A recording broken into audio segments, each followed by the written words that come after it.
Jumlah kes jangkitan COVID-19 di negara ini kekal 141 kes setelah tidak ada kes jangkitan baharu dicatatkan hari ini. Perkara tersebut dikongsikan oleh Menteri Kesihatan pada sidang media situasi terkini jangkitan COVID-19 petang tadi. Yang berhormat Datuk Seri Setia Dr. Awang Haji Muhammad Hisham bin Haji Jaafar dalam kenyataan media yang sama turut menasihatkan orang ramai untuk terus mengamalkan langkah berjaga-jaga dan sentiasa berwaspada antaranya dengan mempraktikkan penjarakan sosial.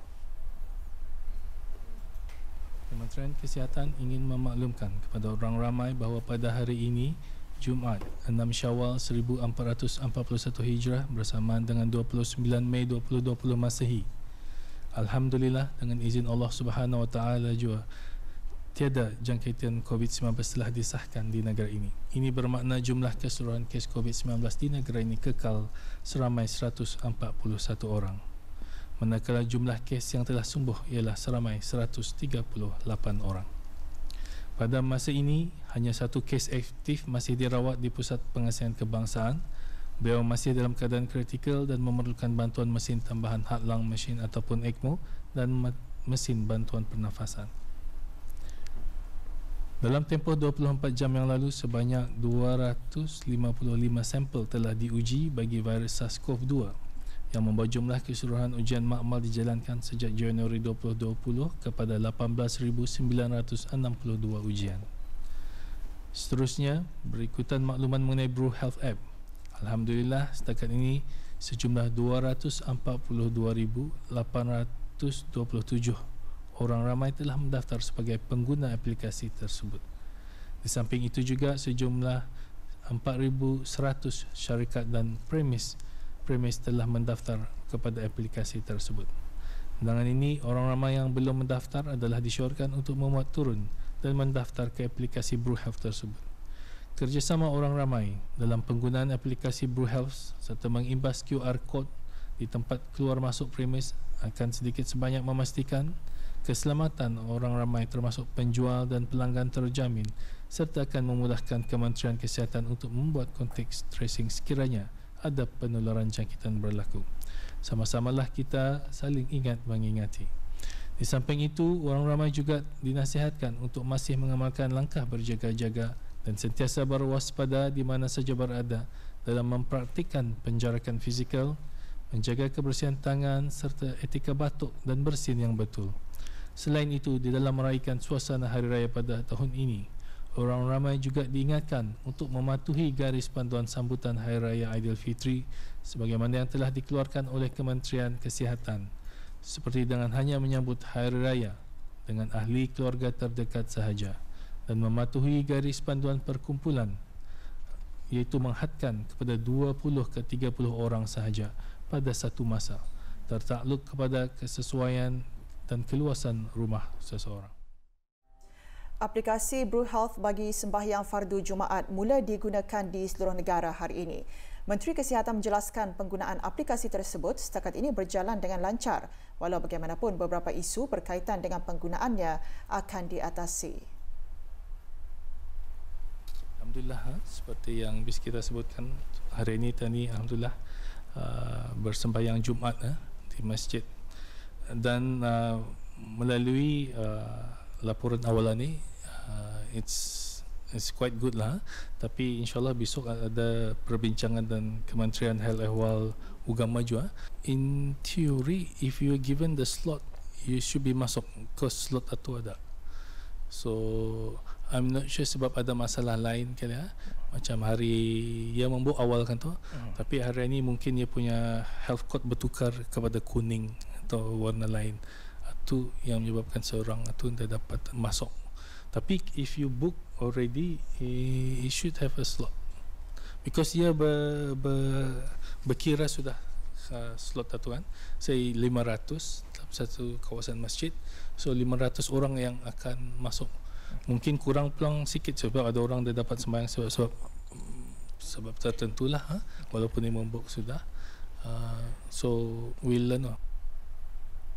Rakyat dan penduduk di negara ini perlu beristiqamah dalam mengikuti saranan, nasihat-nasihat serta larangan bagi mengawal dan mengurangkan risiko penularan jangkitan COVID-19. Perkara tersebut antara intipati khutbah Jumaat hari ini yang perinciannya menyusul selepas ini. Teruskan bersama berita perdana.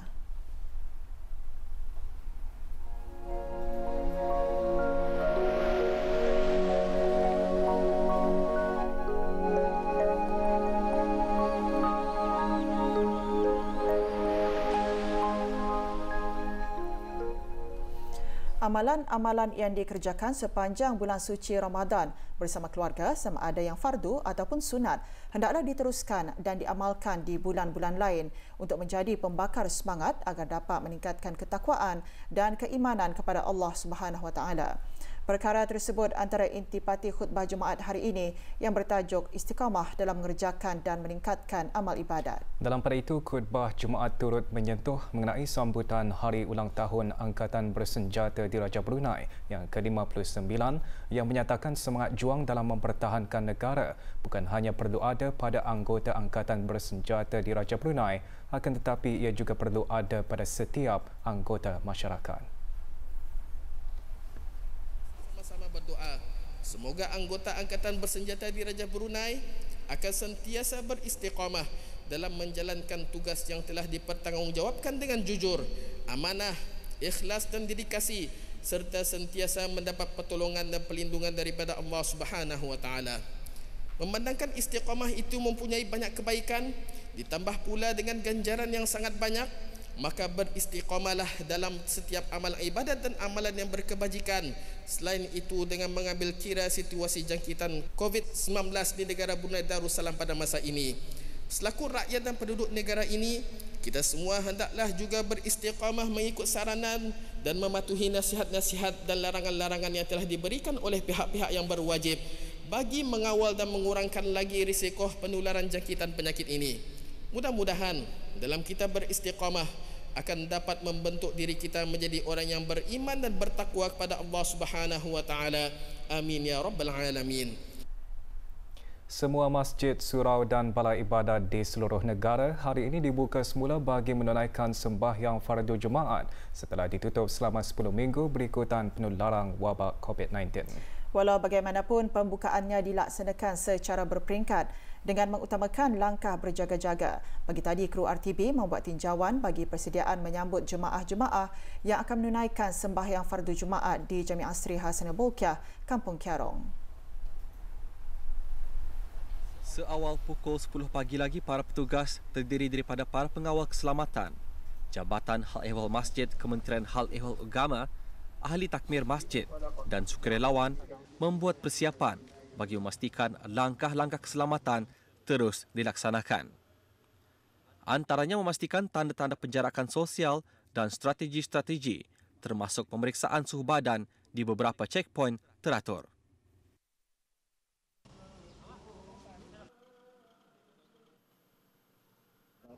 Pengawal keselamatan dan sukarelawan antara mereka yang telah dilantik dan dipertanggungjawabkan untuk memeriksa segala tempahan dari aplikasi BruHealth. Mereka ini juga berperanan dalam memastikan para jemaah membawa bersama sejadah, penutup mulut serta kad pengenalan diri sebelum masuk ke perkarangan masjid.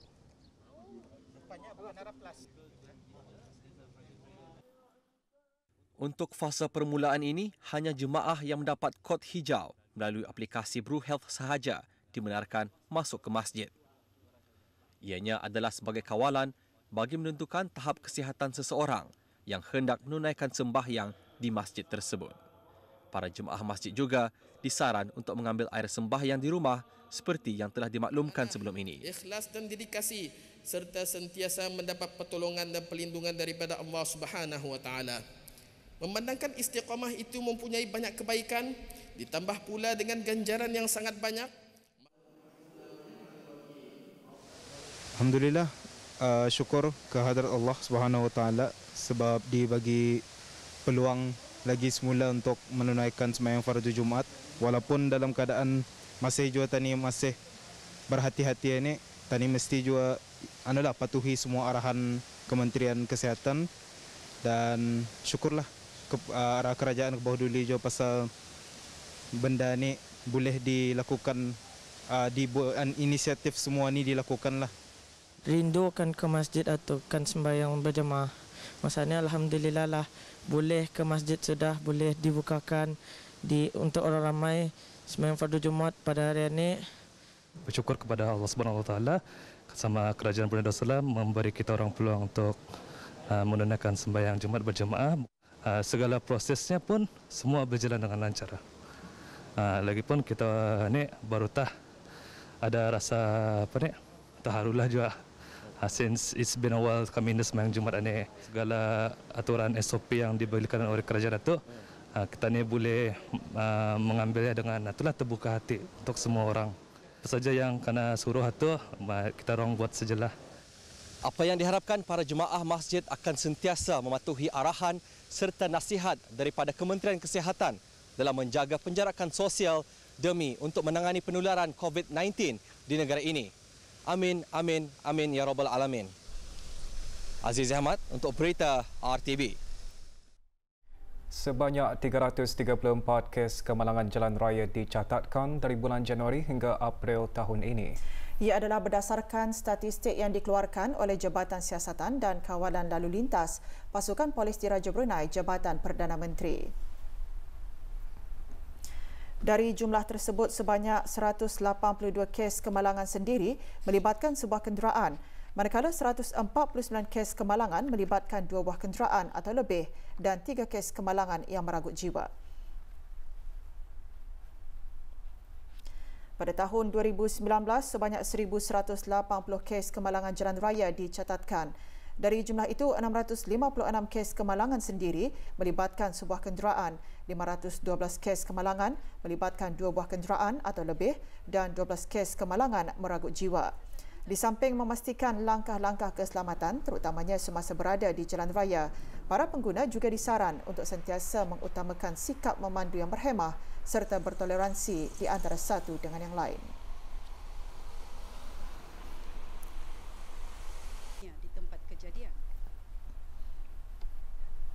Pasukan Polis Diraja Brunei PPDB akan terus memerangi jenayah rentas sempadan dan aktiviti-aktiviti yang menyalahi undang-undang serta tidak akan kompromi dalam soal jenayah di negara ini.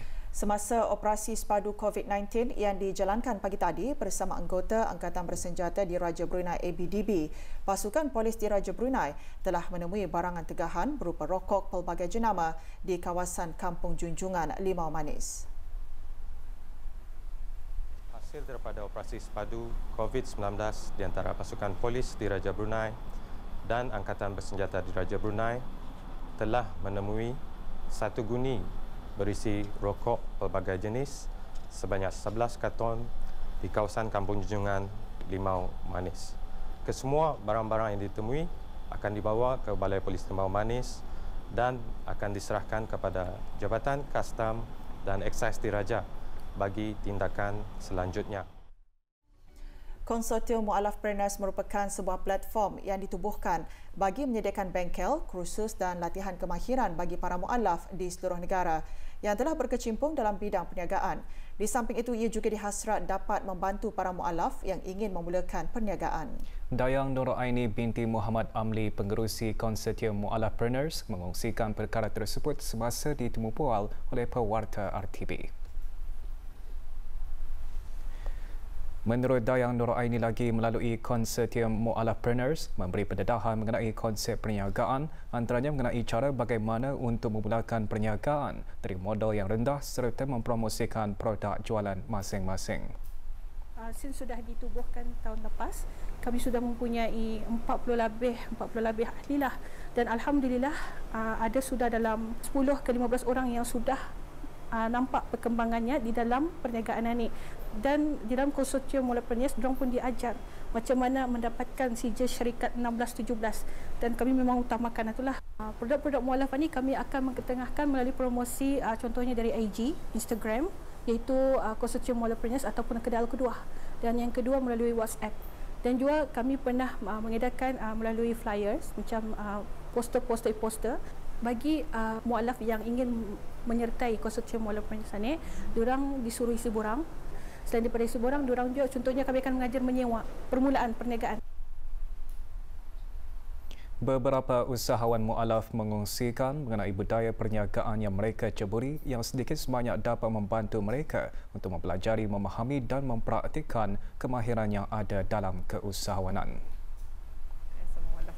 Perkembangan kami punya supaya well known lagi dan helping boosting kami punya sales so kami daripada kursus-kursus yang ada sell daripada mostly daripada social media like Facebook, Instagram, dan kalau yang macam yang small box I jual RM5 dan yang kalau 8 kali 8 I jual 18 for the original lah. Tapi depend on the flavor lagi, ada red velvet, butterscotch, and then ada flavor ada jual and boleh di RMI IG. Itu lain lagi harganya lah. Mualaf Prenius ini ada program lah untuk kami untuk mengembangkan lagi perniagaan kami lah. Sejak online kami berjual air kelapa asli sama air sikoi. Kalau cawan yang dagat itu RM1 lah harganya. Untuk online kami ada berjual yang berbotol juga harga RM2. Ikut kursus, lepas itu ialah kursus macam mana cara kita ni berbisnes dengan cara yang betul. Bubur lambuk satu kontainer yang macam itu aku jual RM2.5. Ya special lah pasalnya ya bumbunya tu lain daripada yang lain lah macam itu.